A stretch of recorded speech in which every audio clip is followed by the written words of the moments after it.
A fight between two women turns violent. I'm Sarah Forgany with KENS 5 News Now. Police say a woman was stabbed in downtown San Antonio. Right outside Christian Assistance Ministries downtown. Now, what we're learning from the sergeant is that a 36-year-old woman suffered a laceration to her head and was stabbed in the rib cage.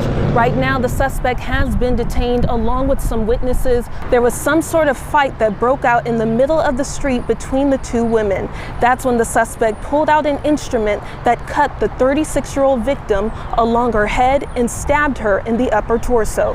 Now, the sergeant on scene told us the suspect, along with witnesses, have been detained. Right now, they are still trying to recover the weapon, but what we do know is that the 36-year-old woman was transported to BAMC. We will keep you updated on her condition at KENS5.com. For now, reporting from downtown, Simone Simpson, KENS 5. A 2-year-old shoots himself and now his teenage brother is sitting in jail. 17-year-old Deshavian Cole is the older brother of the toddler. According to the Bexar County Sheriff's Office, Cole admitted that he tried to get rid of the gun in the backyard after the toddler shot himself. Deputies were able to locate that gun. This happened over the weekend on Sunday on Candleview Court near Foster Road and I-10. Cole admitted he left the loaded weapon on top of a dresser. That's where the 2-year-old found the gun and shot himself, the bullet grazing his forehead. Barrier Salazar with a warning. You can imagine the heartbreak that would have happened had that little boy lost his life as a result of this. And so, again, responsible gun ownership is a 24-hour endeavor. Cole faces charges of making a firearm accessible to a child, injury to a child, and tampering with evidence. That toddler was alert when he was taken to the hospital with what Salazar says were non-life-threatening injuries. Rania Kaur, KENS 5. Home security cameras capture the moment a truck explodes while driving down a neighborhood. Take a look. And it's incredible that the driver walked away with only minor injuries. This video taken in a Chicago suburb Saturday morning.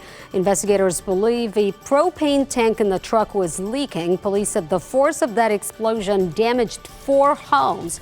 Penske Truck Rental said the truck was being used by someone who was moving household items. On this Memorial Day, we honor and mourn those who have made the ultimate sacrifice while serving our country. And across Military City today, several organizations are honoring our fallen heroes. More than 135,000 flags have been placed on graves at Fort Sam Houston National Cemetery. The Navy JROTC from Southwest Legacy High School provided the color guard. Congressman Henry Cuellar served as the keynote speaker. The families of some fallen veterans are honoring their loved ones in a unique way. Nate Malden shows us a new memorial that is giving back to the environment. 5 miles off the coast of North Carolina, families of fallen veterans honored their loved one with a memorial at sea. Serinda Smith was there to honor her father, Billy Turner, a Vietnam veteran. He was one of 19 survivors from the Battle of Iodine Valley. If you've ever seen the movie or heard of the movie We Were Soldiers, that is, what he survived. Smith says her father rarely spoke about his service and often felt unappreciated.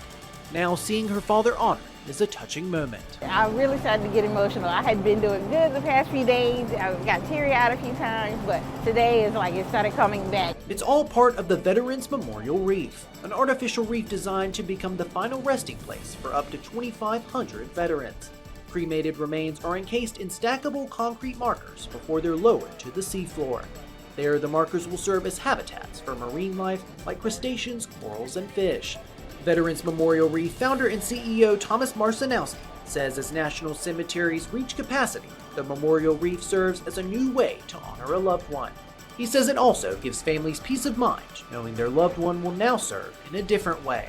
Even though they've passed on, they're still giving back to our country and the world because they're building a better ecosystem. So our motto is, those who served continue to serve. Inside the markers, families place mementos and keepsakes. They then receive a formal ceremony on land before the markers are taken to sea.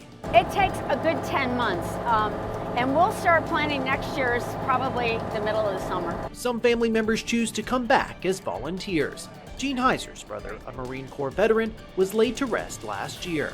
She says it brings her joy knowing that her brother continues to rest alongside other servicemen and women.